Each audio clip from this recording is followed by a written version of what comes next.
been dubbed Duchess difficult again. There have been allegations of bullying. Tyrant in high heels. The Sussexes are continuing their war.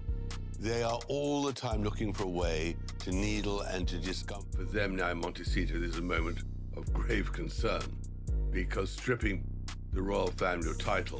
Tom Bower just stumbled upon something that made everyone's jaw drop. You know when you think you know someone's story? Every birthday, every milestone, every little thing seems to fit perfectly, but then suddenly, one detail doesn't? That's exactly what happened here. According to official records, Meghan Markle is 44 years old. Simple, right? But then, out of nowhere, an old magazine from 1997 shows up, tucked away in some dusty archive, and it tells a completely different story. And when her own father started talking about dates, like when she was in school, when she graduated, and when she began acting, nothing matched. Not one thing. This isn't some typo you can laugh off. It's a 6-year gap that changes everything. 6 years that mess up the timeline of her life, her graduation, her acting debut, even the age she was when her biggest moments happened. And here's the real question: if the timeline doesn't fit, how much of the rest of her story actually does? Because when you start pulling one loose thread, the whole thing starts to unravel. When people think of Meghan Markle, they picture the modern princess, the Hollywood actress who walked into a royal fairy tale. The perfect mix of glamour and grace. But Tom Bower wasn't buying that version anymore. Who was a lighting director. Sometimes I go on the set of this TV sitcom called Married with Children. Something felt off, and he couldn't let it go.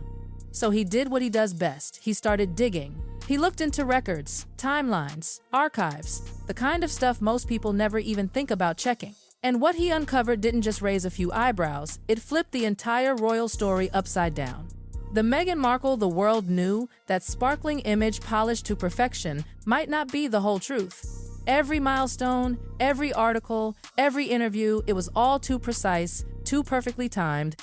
And somewhere between Hollywood and Buckingham Palace, the numbers stopped adding up. Those neat, flawless timelines everyone quoted in magazines, they cracked wide open. And not just tiny cracks, ones big enough to make the entire story fall apart. This wasn't some basement blogger spinning wild theories. This was a man with decades of experience working through real documents, real evidence. Talk about Prince Harry. Yeah, he's back in the news again. It was a great story the other day about him apparently upsetting many people in that... He wasn't guessing.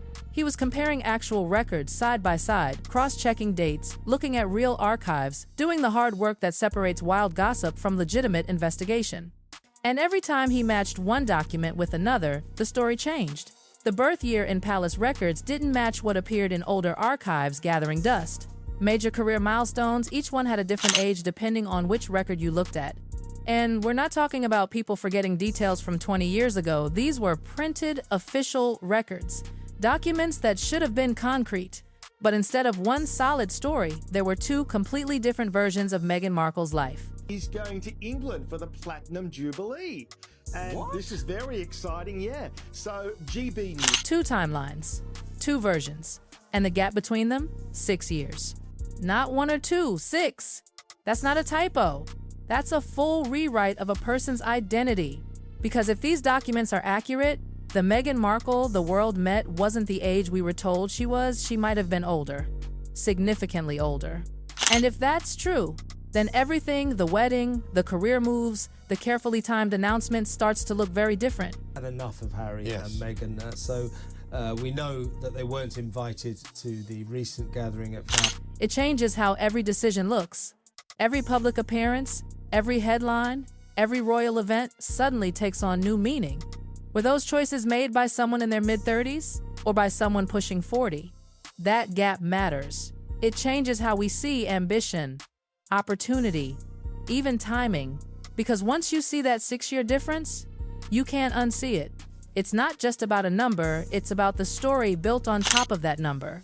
And when that story starts cracking, people begin asking the kind of questions that make everyone uncomfortable. When Thomas Markle talks about his daughter, you can feel it's something deeper behind his words. Not the usual pride of a father whose child made it big. There's a heaviness there, like he's been carrying something for years, something that doesn't fit the story everyone else is hearing. He remembers her childhood, her school plays, her ambition. He was there for the graduations, the headshots, the auditions. He wasn't reading about it in tabloids, he lived it. But when Meghan became famous, when her image started appearing everywhere, he noticed something that didn't sit right. The dates she mentioned in interviews, the ages she gave, none of it matched what he remembered. And here's what's important. Thomas Markle didn't storm the media with accusations. He spoke slowly, carefully, like a man who knows his words will matter. He hinted that the birth year everyone accepted might have been adjusted along the way. Now imagine hearing that from your own father, the man who held your baby photos and marked every birthday on the calendar. That's not gossip. That's memory. Real, lived memory. When Thomas said the Meghan he raised didn't match the timeline the palace promoted, it cracked her image for the first time. Because if her own father doubts the official version, someone's not telling the full truth. He's not accusing her of lying about where she went to school or the job she had. He's saying the timing doesn't fit. And that matters because the timeline is the skeleton of every story. If the bones don't line up, nothing else stands straight. Fathers don't misremember 6 whole years. They don't confuse teenage years with adulthood. And if Thomas Markle's memory is right, there should be documents that back it up, records from before Meghan was anyone special. March 1997. Teenagers across America are flipping through 17 magazine, the holy grail for high school girls dreaming of Hollywood or college. And buried inside, on page 90, is a list of young hopefuls. One name jumps out, Meghan Markle, age 21. At first glance, it's nothing special, just another girl with big dreams. But when you do the math, it stops you cold.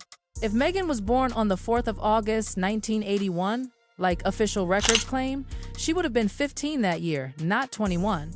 That's a 6-year difference, printed, published, and sitting in plain sight for decades. No rumor, no fan theory, ink on paper.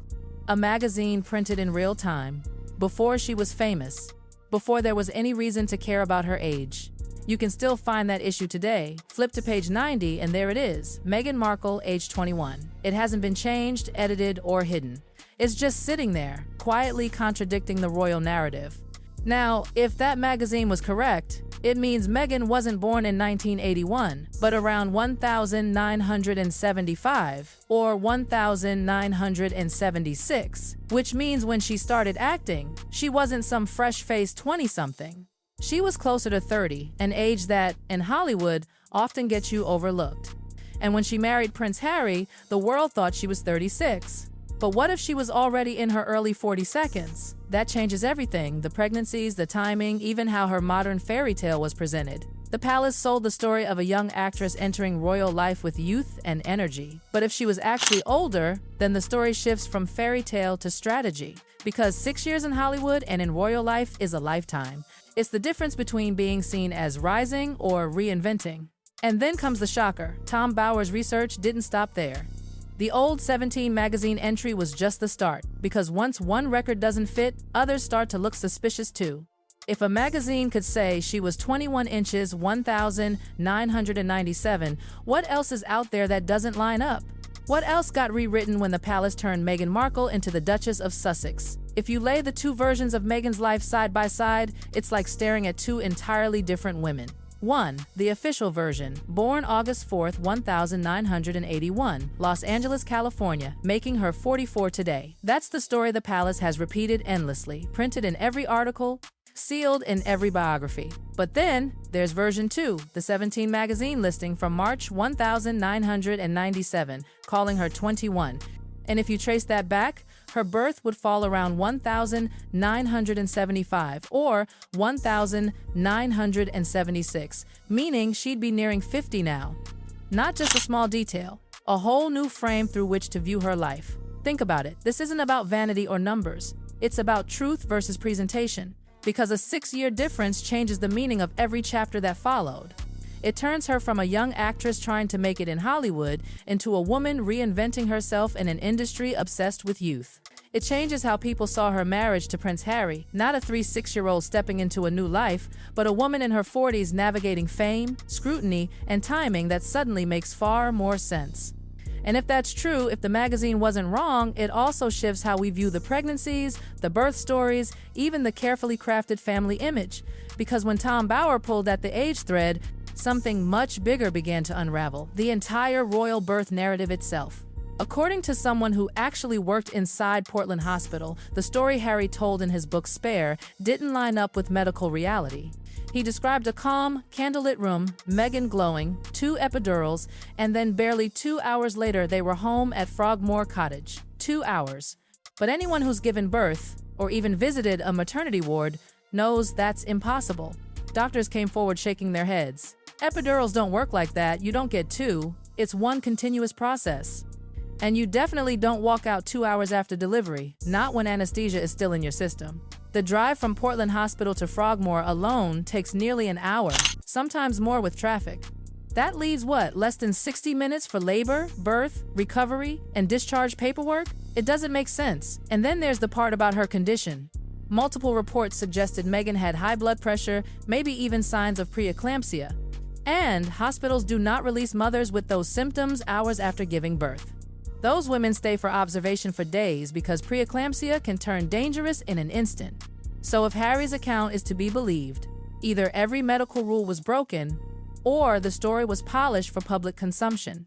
The more experts looked at it, the more it felt like a production, a scene written to sound beautiful, magical, almost cinematic, candles, calm, and control. But not the sterile, clinical, chaotic reality that childbirth really is. And if you think about it, that fits the pattern image first, facts later. The truth is, Meghan's pregnancy wasn't ordinary. It was labeled geriatric, a term hospitals use for pregnancies over 35. That means heightened monitoring, constant checks, and a delivery handled by an entire team of specialists, not exactly the relaxed spa-like setup described in Spare. Women in that category don't get birthing balls and dim lights. They get IVs, fetal monitors, and continuous blood pressure tracking. Every minute is logged. Every reading is documented. And that's where the contradictions pile up again.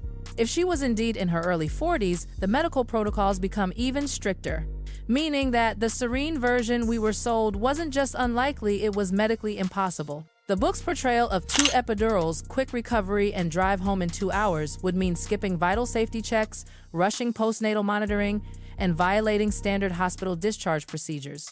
And then the cherry on top, Portland insiders confirmed it. No one leaves that fast, especially not when there's risk, especially not when a duchess gives birth under full security and media scrutiny. That kind of birth takes hours of coordination, paperwork, and medical clearance.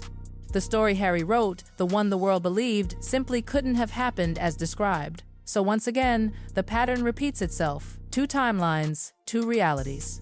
The official story, the one that shines, smooth and perfect, and the other one, full of contradictions, questions, and missing hours. By the time Tom Bower laid everything side by side, the magazine, the father's memories, the birth timeline, it stopped feeling like coincidence. It started feeling deliberate. Because these gaps weren't random mistakes. They were too specific, too convenient. And that's what makes this whole saga so fascinating. It's not about attacking Meghan, it's about asking why every detail of her life seems to have 2 versions, 2 birth years, 2 birth stories, 2 realities carefully wrapped in one brand. Because when you peel back the layers, the father who remembers differently, the old magazine that contradicts palace records, the hospital timeline that defies medical logic, you're left with one haunting question. Was this entire narrative ever meant to survive close examination? It's not about proving guilt. It's about clarity. About how, somewhere between a Hollywood career and royal life, facts turned into fiction and fiction became a biography. And maybe that's the real story Tom Bower uncovered, not that Meghan Markle is older, but that her entire timeline was rewritten for the world to believe in a fantasy. And now, once you've seen the cracks, you can't unsee them. The birth records, the timelines, the polished image, they no longer align. And behind every contradiction lies the same quiet truth. Maybe the fairy tale was never meant to be checked for accuracy. Because when the ink of official records doesn't match the pencil marks hiding in the archives, someone's been editing history. And Tom Bower just happened to be the first one to notice the eraser marks.